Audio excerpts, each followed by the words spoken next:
हरिधाम नाम के एक छोटे से गांव की है, जहां रामलाल नाम का एक गरीब किसान रहता था। रामलाल का इस दुनिया में उसकी बेटी मीरा के अलावा कोई नहीं था। अभी कुछ ही समय पहले उसके पत्नी का देहांत हुआ था। पत्नी के देहांत के बाद रामलाल को अपनी बेटी की परवरिश और घर चलाने की जिम्मेदारी अकेले ही निभानी थी।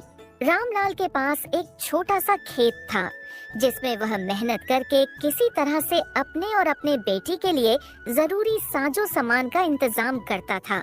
ये उस समय की बात है जब गांव में भयंकर सूखा पड़ा था। गांव में सभी की फसल पूरी तरह से बर्बाद हो चुकी थी। फसल बर्बाद होने के कारण रामलाल के पास अब कमाई का कोई जरिया नहीं था। उसके पास जो बचे कुचे पैसे थे वो भी खत्म हो चुके थे। रामलाल के पैसों के परेशानी के कारण उसने कुछ समय से मीरा के स्कूल की फीस भी नहीं भरी होती है। इसी चिंता से रामलाल घर के बिस्तर पर परेशान होकर बैठा होता है। तभी उसे परेशान देख उसकी बेटी मीरा उसके पास आती है। क्या हुआ पिताजी? आज आप बहुत परेशान दिखाई दे रहे हो। कोई परेशानी है क्या? नहीं बेटी, कोई परेशानी नहीं है, बस ऐसे ही। नहीं पिताजी, कोई परेशानी तो है, मुझे बताइए क्या हुआ है। कुछ नहीं बेटी, बस तुम तो जानती हो कि इस साल सूखा पड़ने के कारण हमारी सारी फसल खराब हो चुकी है और मेरे पास थोड़े बहुत जो पैसे थे वो भी खत्म होने को है।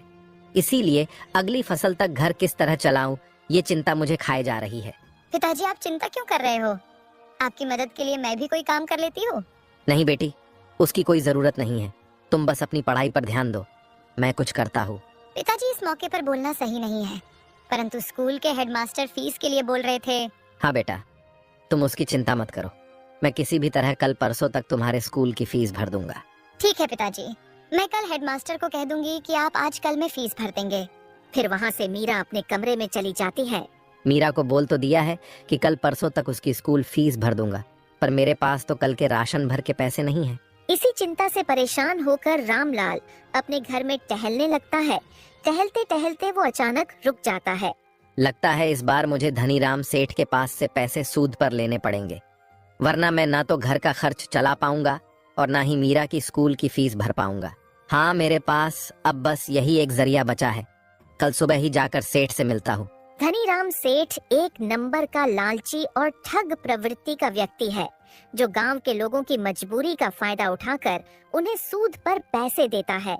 और जब गांव वाले उसके किसी कारण पैसे नहीं चुका पाते, तो वो उनकी खेती की जमीन और घर उनसे छीन लेता था। अगली सुबह रामलाल धनीराम के घर पहुंच जाता है। नमस्ते सेठ जी। हाँ बोलो रामलाल, क्या हुआ? आज अचानक मेरे घर कैसे आना हुआ? सेठ जी, आप तो जानते हो कि गांव में इस बार सूखा पड़ा है, जिस कारण मेरी पूरी फसल खराब हो चुकी है और खेती के अलावा मेरे पास कमाई का कोई दूसरा जरिया नहीं है। और अब ऐसी हालत हो गई है कि मेरे पास घर खर्च चलाने भर के पैसे नहीं हैं। इसीलिए आपके पास आया हूँ ताकि आप मुझे कुछ पैसे दे देते तो अच्छा होता। मैं धीरे धीरे आपके सारे पैसे चुका दूंगा। देखो भाई रामलाल, मैं तुमको पैसे तो दे दूंगा, पर तुम तो जानते ही रहोगे मेरे बारे में, मैं उसूलों का पक्का हूँ। अगर तुमने मेरे पैसे मुझे नहीं लौटाए तो मैं तुम्हारा घर और खेती की जमीन दोनों अपने नाम कर लूंगा। धनीराम सेठ की ये बात सुनकर रामलाल सोचने लगता है। सेठ से पैसे ले तो लूंगा, पर अगर वो नहीं चुका पाया तो ये सेठ मेरी खेती की जमीन और घर दोनों मुझसे छीन लेगा। पर अगर इनसे पैसे नहीं लूंगा तो मीरा की स्कूल की फीस कैसे भरूंगा? क्या हुआ रामलाल, तुमने क्या सोचा? तुम्हें पैसे चाहिए या नहीं? चाहिए सेठ जी, मुझे अभी इन पैसों की बहुत जरूरत है। सेठ उसे पैसे दे देता है। धन्यवाद सेठ जी, मेरे पास पैसे जैसे जैसे आते जाएंगे मैं आपके वैसे वैसे सारे पैसे चुका दूंगा। वो सब तो ठीक है, पर मेरी बातें याद रखना कि अगर तुम पैसे नहीं चुका पाओगे तो मैं तुम्हारा घर और जमीन दोनों तुमसे अपने नाम करवा लूंगा। ठीक है सेठ जी। रामलाल फिर वहाँ से अपने घर के लिए निकल जाता है। घर पहुंचकर सबसे पहले वो अपने बेटी मीरा को बुलाता है। मीरा बेटी, यहाँ आना तो जरा। पिता की आवाज सुनकर मीरा वहाँ आती है। हाँ बोलिए पिताजी, आपने मुझे बुलाया क्या? हाँ बेटी, वो तुम कल स्कूल की फीस का बोल रही थी ना, वो मैं लेकर आया हूँ। पिताजी, पर कल आप बोल रहे थे कि आपके सारे पैसे खत्म हो चुके हैं, फिर आप ये कहाँ से लाए? बेटी, ये पैसे मैंने धनीराम सेठ के पास से सूद पर लिए हैं। पिताजी, पर वो सेठ तो पैसे देने के नाम पर लोगों की जमीन अपने नाम करवा लेते हैं। हाँ बेटी, पर अभी के लिए हमें उनके अलावा दूसरा कोई और पैसे नहीं दे सकता था, और फिर तुम्हारे स्कूल की फीस भरनी भी जरूरी थी, इसीलिए मैं उनके पास से पैसे ले आया। पर पिताजी, हमारे पास एक छोटी सी जमीन है और एक ये घर है, कहीं सेठ ने हमसे ये भी छीन ली तो हम क्या करेंगे? बेटी, तुम उसकी चिंता मत करो, मैंने सेठ से तुम्हारे स्कूल के फीस से थोड़े ज्यादा पैसे लिए हैं। उन पैसों से मैं सब्जी मंडी से सब्जियां लाकर बेचना शुरू कर दूंगा और जैसे जैसे पैसे जमा हो जाएंगे वैसे वैसे सेठ के सारे पैसे वापस कर दूंगा। ठीक है पिताजी, जैसा आपको सही लगे। अगले दिन से रामलाल सब्जी मंडी से सब्जी लाकर गांव के बाजार में बेचना शुरू कर देता है। ताजी ताजी सब्जियां ले लो। रामलाल के यहाँ कुछ ही देर में ग्राहक आने लगते हैं। धीरे धीरे उसके ठेले की सब्जियां खाली होने लगती हैं। रामलाल जब सब्जियां बेच रहा होता है उसी वक्त वहाँ श्याम बाजार में घूम रहा होता है। श्याम भी रामलाल की तरह गांव में किसानी के अलावा कुछ नहीं करता था, पर श्याम के पास रामलाल से कई ज्यादा जमीन थी, जिस कारण यदि कोई साल उसकी फसल बर्बाद हो भी जाती तो उसे कोई फर्क नहीं पड़ता था और उसे गांव के और किसानों की जमीन खरीदने की आदत थी। श्याम जब रामलाल को सब्जी बेचता देखता है तो वो सोचता है, लगता है इस बार के सूखे ने रामलाल की हिम्मत तोड़ दी है, इसीलिए तो वो खेती छोड़ सब्जी बेच रहा है। यही सही मौका है, एक बार इसकी जमीन खरीदने की बात करके देखता हूँ, शायद वो मुझे बेच दे। फिर क्या था, श्याम तुरंत रामलाल के सब्जी के ठेले के पास पहुंच जाता है। अरे रामलाल भाई, तुम और सब्जी बेच रहे हो, क्यों खेती बाड़ी छोड़ दी क्या? क्या श्याम भाई, तुम भी मजाक कर रहे हो? तुम तो जानते हो इस साल के सूखे के कारण मेरी पूरी फसल खराब हो गई है और अब अगले फसल के मौसम तक किसी न किसी तरह तो घर का खर्च चलाना पड़ेगा, तो लगा लिया सब्जी का ठेला। पर तुम तो कल तक रो रहे थे कि पैसे नहीं है, पैसे नहीं, और अब सब्जी का ठेला लगा लिया, तो ये सबके लिए कहाँ से पैसे आ गए तुम्हारे पास?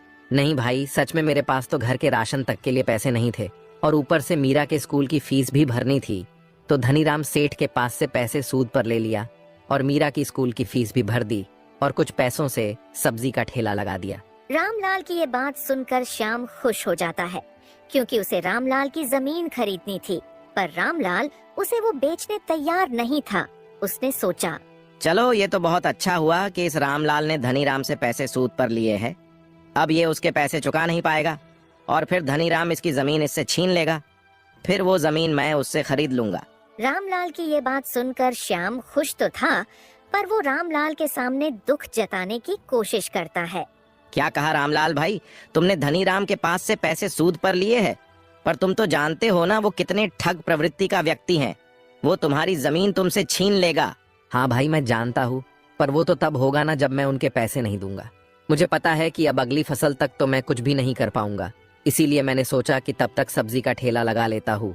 इससे जो मुनाफा होगा उसमें से कुछ पैसे घर खर्च में काम आएंगे और कुछ मैं बचा बचा कर सेठ को वापस कर दूंगा। रामलाल की ये बातें सुनकर श्याम मन ही मन सोचता है, ये तो सही कह रहा है, इसकी सब्जी की दुकान तो अच्छी चल रही है और अगर आगे भी ऐसा चलता रहा तो ये बहुत जल्द ही धनीराम के पैसे लौटा देगा, और अगर इसने धनीराम के पैसे लौटा दिए तो फिर मैं इसकी वो जमीन कैसे खरीदूंगा। श्याम थोड़ा परेशान तो हो जाता है, पर वो रामलाल के सामने कुछ जाहिर नहीं करता है। हाँ भाई, फिर तो सही है, मैं भी देखता हूँ, अगली फसल तक कुछ ना कुछ कर लेता हूँ। श्याम रामलाल के सामने मीठी मीठी बातें करने के बाद वहाँ से निकल जाता है। थोड़ी दूर पहुंचकर श्याम रामलाल की जमीन हड़पने की नई तरकीब लगाता है। मेरे पास इतना अच्छा मौका था रामलाल की जमीन अपने नाम करने की, पर जिस तरह उसकी दुकान चल रही है फिर तो मैं वो जमीन नहीं ले पाऊंगा। एक काम करता हूँ, धनीराम सेठ से मिलकर रामलाल की जमीन अपने नाम करने की बात करके आता हूँ। फिर क्या था, श्याम वहाँ से धनीराम से मिलने उसके घर की तरफ निकल जाता है। श्याम धनीराम के घर पहुँचते ही उससे सीधे रामलाल के बारे में बात करता है।